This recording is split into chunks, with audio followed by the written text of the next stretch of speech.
But, St. John the Baptist is such a great model for us to look at when we think about how we can be fully ourselves and be fully extra in a way that really serves a great purpose. Yeah. He lived the way he lived because he was called by the Lord to preach the coming of Jesus. Well, of course. And he was on mission, and his identity was intimately connected with his mission. So he lived his extra lifestyle. Well, he was anointed at birth to do that. And we talk a lot about that Yes. even in my own family is what is it that you are anointed to do? Because you have a special something that God has given you using every little fiber in your being to be. And that doesn't mean that you're going to be a star, YouTube or otherwise. It doesn't mean that you're going to be noticed in an extraordinary way. It could be in very, very simple ways. Yeah. Like maybe you are the person whose role it is to cheer up that person who just had a really super bad day. This episode of Beyond Sunday is sponsored by the Pime Missionaries. The Pime Missionaries are Catholic priests and brothers changing lives and sharing the merciful joy of Christ with those who need it most through the Pime Sponsorships at a Distance program. Become a Pime sponsor today and bring lasting change to the life of a child, youth, person living with disabilities, or a seminarian. Learn about the impact that you can have at pimeusa.org/52sponsorships. Welcome to Beyond Sunday, a podcast for parents like us, striving to weave the Sunday experience into the everyday moments of our week. I'm your co-host, Nicole Joyce. And I'm your other co-host, Rakhi McCormick. Grab your sandals and bug spray and join us as we talk, laugh, and reminisce about our experiences raising Catholic families and discovering God within our everyday lives. Have we decided that we're not going to cry on this podcast? We have, because we both talk about how we're not criers, so I thought that was maybe not genuine. High five. No crying. No crying. There's no crying in baseball. Plenty of crying in motherhood, but we'll do it into our pillow. I did not sign up to play baseball on this podcast. No, I never signed up to play baseball ever. Podcast or not. I did try to play softball one year when I was in grad school. Is there photographic evidence of this? There is somewhere, but it was before social media, so it's in someone's scrapbook somewhere. Okay. Yeah. So enough about baseball, but maybe we talk a little bit about food. Oh, right, because we never do that. No, never. Food I can get behind. What is the weirdest food combo that you have ever had? One time, I was making a pot roast. This is before I had kids. Okay. And Russ and I were newly married, and I was making a pot roast, and I mistook powdered sugar for flour when I was supposed to be thickening the gravy, and I couldn't figure out why the gravy was not getting thicker. This was like 18 years ago, and my husband still reminds me of this every time I make a pot roast. They're good like that. Yeah. Sometimes I'll make like a really delicious dinner, and he'll still be like, hey, remember that one time you put powdered sugar in the pot roast? Just to like, bring me back down to earth. Like, can't let me have this candy. And the powdered sugar doesn't end up on his head at that point. No. Awesome. Such a loving marriage. I will say my friend in, I don't know if it was junior high or high school, used to mix her popcorn with ice cream. And so she made me try that. Like she put popcorn on the ice cream, like a topping? No, like a bowl of popcorn, scoops of ice cream mixed together. So that was interesting. I will say that with caramel corn, it was kind of tasty. Oh, I could see that. I want to say, like, even when I was pregnant, I don't think I had any strange food combination cravings. Tim might remember something, but I don't. It was all out of Taco Bell, but nothing like that was an odd combination. Taco Bell. Yeah. So when I was pregnant with my second born, I ate so many Sour Patch Kids. Oh my I gosh. think I burned my tongue. Oh, no. Those sneak up on you. Yes, because they're so addictive. And Right. then all of a sudden you're like, oh, I can't taste anything anymore. Huh. Also food related then. Have you ever eaten bugs? No. Like I'm not a barbecue boy. flavored crickets, chocolate covered no. ants. I'm going to go with a big fat no. Although I did bring the kids home a scorpion lollipop when I went to Texas. It was several years ago now, even though my children tell me I repeatedly go to Texas. It was just the one time. And I brought back a scorpion lollipop, which they did not eat. I bought one of those in Texas too, and I don't think my kids ate it either. No. So I have not intentionally eaten any bugs, insects, or otherwise. I did like Judy Blume's How to Eat Fried Worms when I was a kid, but I didn't try to replicate that either. But unintentionally, did you know, I found out we eat up to 2 pounds of insects a year. What? Why? Yeah, I know. I think I may never eat Why again. would you share that with me? That's horrible. 2 pounds is a lot. That's horrifying. Right? That's horrifying. It is. Over the course of a year, so like in 365.25 days. A year? I thought you meant over my lifetime. Oh. Per year? Per year. Doing the math, that is... I'm not going to do the math because then everyone's going to know just how old I am. That is a lot of bug. Rakhi. I may never eat again. I mean, we know that's not true. Oh, yeah, because I've just eaten my son's weight in bugs over the course of my lifetime. Thank you. Well, on today's episode, as we approach the Feast of St. John the Baptist, I think it could be said that many holy saints, such as he, were known to eat the occasional insect. Okay, so there's our connection. Yes. We're not just talking about eating bugs because our kids are gross. No, his feast day is coming on Saturday. It is. And, you know, St. John the Baptist was known for being eccentric, I guess you could say. Just a bit. A little extra, you know, wearing animal pelts, living in the desert wilderness, surviving on bugs and honey, locusts in particular. Yes. I think by all modern standards and the standards of his time too, I would call him extra. He is a little extra, that's for sure. But like, I think we need to examine what does it even mean to be quote unquote extra. Right? Like maybe he's just super enthusiastic and that's the way God made him. Like, would we be talking about John the Baptist if he wasn't fully John the Baptist? True. And, you know, now that we're fully in summer mode, the kids are home a lot. They're, you know, home a lot. All the time. All the time. In the house that we live in. Yes. But I've been thinking back to my summers as a kid and just the freedom we had to like dream and be completely ourselves and to be silly and not be worried about what people thought. And I feel like maybe in this day and age, some of that is disappearing. That I'm seeing kids being more anxious about who they are and how they behave. Because nobody wants to stick out in a bad way. Right. And like, especially once junior high hits. And this was true even back in the day. Like, sure, you're free to be whoever, whatever, you know, to embrace your weird. Yeah. And then junior high hits and you like want to blend in with the paint on the wall. Yes. And so maybe we are just very much in that season right now. But I see that even younger and younger, like, and maybe I've just blocked out those memories from my childhood. Is this one of those moments where you're like, oh, back in my day? Yeah. I don't know. I mean, there were always the kids that made fun of you, but I feel like we were maybe less worried about it constantly. Yeah. And so the summers were like your time to just be and to play and to have fun. But especially now with kids just trying to blend in or trying to be the next big thing or that person that they really look up to. Yes. That's not even the right word. Like they're trying to emulate the stars they see on YouTube. Of course, everybody real, wants right? to be like a YouTube star. Yes. Let's call it what it is. Yeah. But it makes me think of, I do adore Colin Firth. And so in the movie What a Girl Wants, you know, Amanda Bynes, I think, is in that with him. And so there's a scene where she continues to try to like blend in or to fit in. And one of her friends is like, I don't understand why you always try to fit in when you were born to stand out. Right. I don't think it's original to the movie, but it's just such a interesting thing to think about, especially now that we take a look at John the Baptist. Like, what if he had just tried to blend in with the people of his time? Yeah. Would we have John the Baptist? Would we even have, yeah, exactly. I mean, we would, because he would have existed, but like, sure. We wouldn't still be talking about him, eating bugs in his honor. Yeah. Don't eat bugs in his honor. No, that's a great thought. And yeah.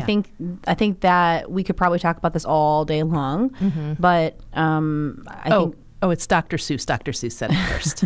I just looked it up. I think we could talk about it all day long, but I think this is a great time for us to talk about how we encourage our kids, even when they're little, to embrace their extra side. Yeah. You know, even when we ourselves might still be feeling a little self-conscious about being extra. I think I've mentioned this on previous episodes. Like, we definitely have listeners and maybe us too a little bit are like, I am a little extra, and I know that sometimes I need to tone it down. And I don't know, you guys can ask Ron later about how low my volume on my microphone has to be compared to Rakhi's. And you can ask how many times I burst into song that does not make it on to the podcast, because there is a song for everything. No, but again, like, I don't know, maybe I'm the only one who takes umbrage with the word extra, as though there's some sort of standard mold that we're all supposed to fit into. Yeah. Right? Like, are you really just more of a person? You're not. We're all whole people. just as God made us, uniquely made, fearfully and wonderfully made, if we're going to go back to the Psalm for this weekend, which is one of my mashed potato verses. But I think part of it is, how do we break down the lie that our person on either end of the spectrum is, on one end is extra and on the other end not enough. Like if we don't fit into this medium mold, that we somehow don't fit, or there's something wrong with us, or we need to tone it down or step it up. Yeah. So first I want to say that I wear my extra badge with pride. I make no apologies for being extra. But is that something that has always been the case? Or is it something you've grown into? That's a good question. I think maybe I did grow into it a little bit. Okay. I don't think I ever felt super pressure to hide it. Okay. But I do think that I became more confident in it the older I have become. So that's something we can talk about too, is that I genuinely think that I was able to grow into it with a lot of comfort and without too much struggle because I was thankfully brought up in a household that really was focused on like helping me have good self-esteem in a way that was positive and rooted in my faith, and not just kind of, trying to emulate something unrealistic like YouTubers, for example. Oh, fair. But I think intellectually we know there's no standard mold, right? But like realistically, we know that there does seem to be some kind of threshold somewhere, like between. And there's always like a popular crowd. Yeah, that like everyone tries to follow. There's like this borderline between like getting noticed, right?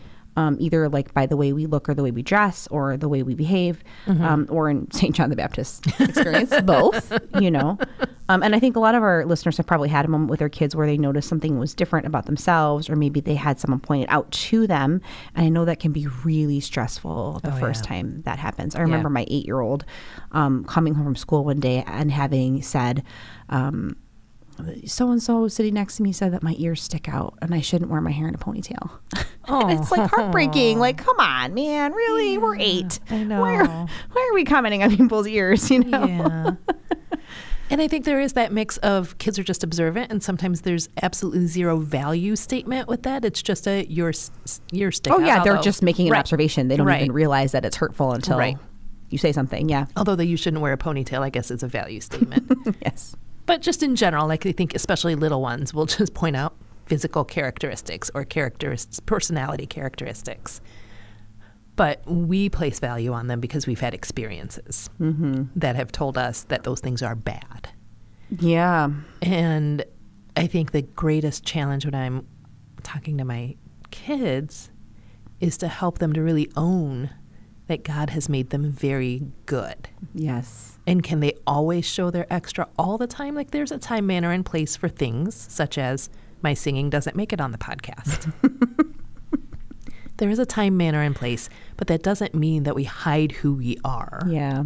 Or our personality traits that some people might think is quote unquote too much for them.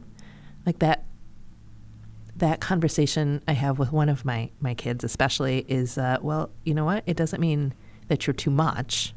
It means you're too much for that person. And so that's not the right friend. Right. That's not the right relationship. Yeah, I think that is really key, is figuring out how to embrace it in a way that you are comfortable with, and in a way that, can be received well, especially if you have an important message you want to share. Right. Being receptive to your audience is always very helpful. Yeah. And I remember once with my middle schooler, I cannot even remember what the conversation was about, and he said something, and it was just like so off the wall, and I was like, well, that seems excessive. Right. And his response, like without escaping me, he was like, I'm a middle schooler. We're excessive by nature. That's not wrong. He does have some he was wisdom like, there. look, lady, I know what I am. I make no apologies. So he was very aware of that already, and I appreciated that. He didn't feel like he had to apologize for it. Right. Yeah. I mean, still tone it down, middle schoolers. Right. Come on, guys. We want to appreciate your enthusiasm in a way that doesn't, leave us exhausted at the end of the day. Right. But, St. John the Baptist is such a great model for us to look at when we think about how we can be fully ourselves and be fully extra in a way that really serves a great purpose. Yeah. He lived the way he lived because he was called by the Lord to preach the coming of Jesus. Well, of course. And he was on mission, and his identity was intimately connected with his mission. So he lived his extra lifestyle. With well, he was confidence. anointed at birth to do that. And we talk a lot about that Yes. even in my own family is what is it that you are anointed to do? Because you have a special something that God has given you using every little fiber in your being to be. And that doesn't mean that you're going to be a star, YouTube or otherwise. It doesn't mean that you're going to be noticed in an extraordinary way. It could be in very, very simple ways. Yeah. Like maybe you are the person whose role it is to cheer up that person who just had a really super bad day. Yeah. And how important that little act is, right? Like all the Teresas, all the Teresas talking about, we do small things with great love, that there is no small thing when it is done with great love, and how much God anoints us for mission. And I think it's hard sometimes to talk to kids about mission because their mission is just to make it through the day sometimes. Isn't that our mission sometimes too? Yes. Fair. But again, like I think when we talk about like their purpose and why did God create us and that we're supposed to be helping spread his joy, his love, his mercy, his good news, and that it should sound good, not painful. We get into those nuances when they're older, but I have a friend and a colleague who always tells our kids, be the best you can be today, make good decisions, and like spread cheer. It's just a beautiful send-off in the morning. Yeah, that's a great way to start the day. Yeah. And so I think sometimes those affirmations can seem hokey, but I think when they're done well, they give us a script for our children and for ourselves too, right? Like when somebody comes at us and is you're to XYZ, but if we get built up for that, we have a script that reminds us, nope, God has made me that way for a purpose.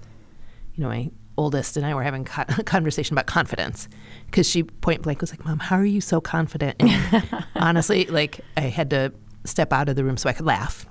And maybe like call you or Tara and be like, she thinks I'm confident. Do you guys want to talk to her? But truly, talking to her about how sometimes it's just a repetitive motion, that in the moment we might not feel confident, but the more we practice resting in the truth of who we are, and that's where those mashed potato verses come up. I don't know, have I explained mashed potato verse before? Yes, you have your comfort verses. Yes. Okay. Kind of like comfort food, but we're not talking about food. But again, like the Psalm today, I'm fearfully and wonderfully made.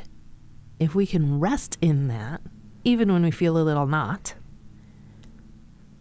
then we begin to have this other voice in our head that repairs whatever damage might be done by somebody who laughs at our little bit of extra or our little bit of weirdness.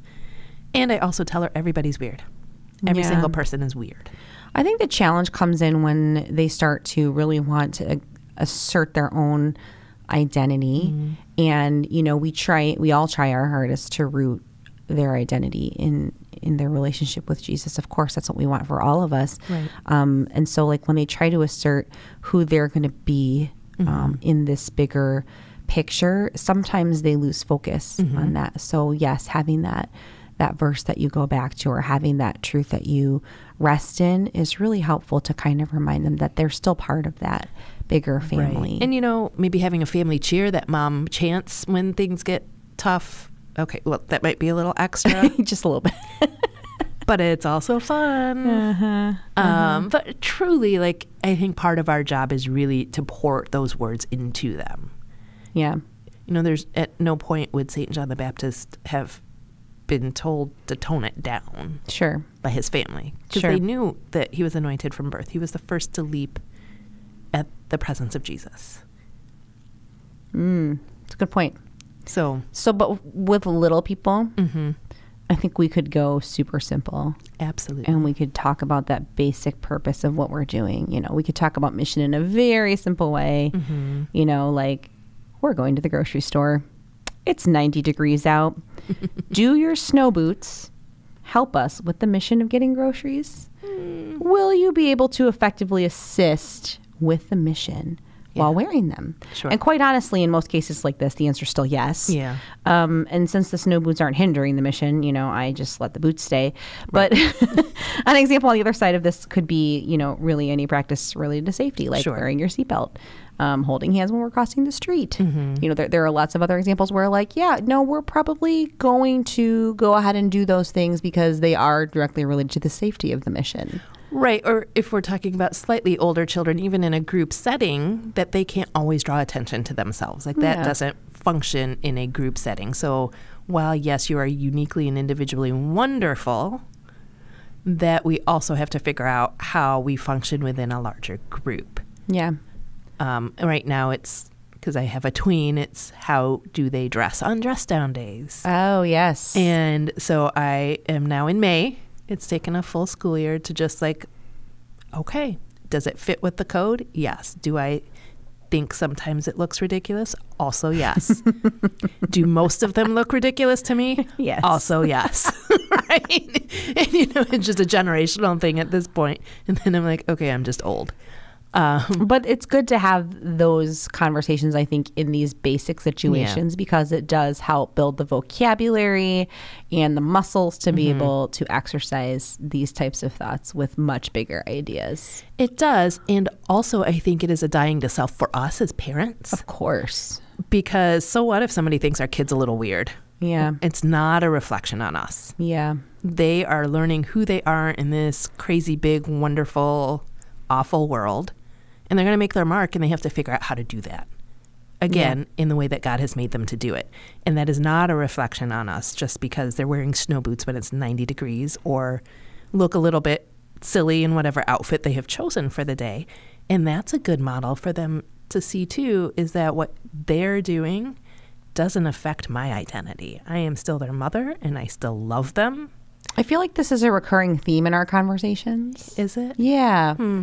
Because that's so, it's so prevalent in parenting, I think, across generations where we always want to say that our kids are a reflection of us. And in some ways they are. Well, I mean, sure. But it's very difficult for us to kind of separate what we think the expectation should be from the way we think people are perceiving us. Yeah.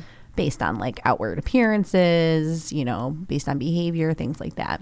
Yeah. Yeah. I also think that once we can kind of step over that and come from a place of confidence, then we're better at giving them that script too. Oh, for sure. To find the gift in their little bit of weirdness. Yeah. And, as we're kind of wrapping up here, I definitely want to say a word to those parents out there who are listening, moms and dads. If you are the person in your home who feels a little extra, if you've ever been told that, I really want to encourage you because there are times, yes, where we need to tone it down in the real world. Okay, fine, like my microphone volume. But I want to encourage you to take that to prayer. Because I think the Lord is probably asking you to use that extraness somewhere really important to lift up, to build up the kingdom. And he has a space for you to do that. So don't ever feel like you always have to be toned down because there's probably a time and space where he really needs that from you. Absolutely. And I would pray in a very specific way for him to reveal to you how that little bit of extra is a gift. Yes. And to be able to start shifting your mind frame to seeing yours and your children's little quirks as a gift. Because, I'm sorry, I certainly hope that there are people in our lives who can see the beauty of our enthusiasm, our ability to burst into song and dance at any moment, our loud voices, our affection, and to cherish that gift of joy and love that it brings to the world. So many of our saints were extra. Yes. And so we're in good company, I think. Amen. Amen. Well, that's our challenge for you this week. As we're approaching this feast of St. John the Baptist, we want you to embrace the extraness in your life, be it in your children or in yourselves, in your spouses. Amen. Thank you for listening to Beyond Sunday. We hope you find a chance to cherish how fearfully and wonderfully you and your families are made this week. Though I do not suggest eating any bugs in celebration. Unless you really want to. You can find more episodes at 52sundays.com/podcast or subscribe on Spotify, Apple Podcasts, or wherever you get your podcasts. This episode of Beyond Sunday has been sponsored by the Pine Missionaries. The The Pime Missionaries are Catholic priests and brothers changing lives and sharing the merciful joy of Christ with those who need it most through the Pime Sponsorships at a Distance program. Become a Pime sponsor today and bring lasting change to the life of a child, youth, person living with disabilities, or a seminarian. Learn about the impact that you can have at PimeUSA.org/52sponsorships.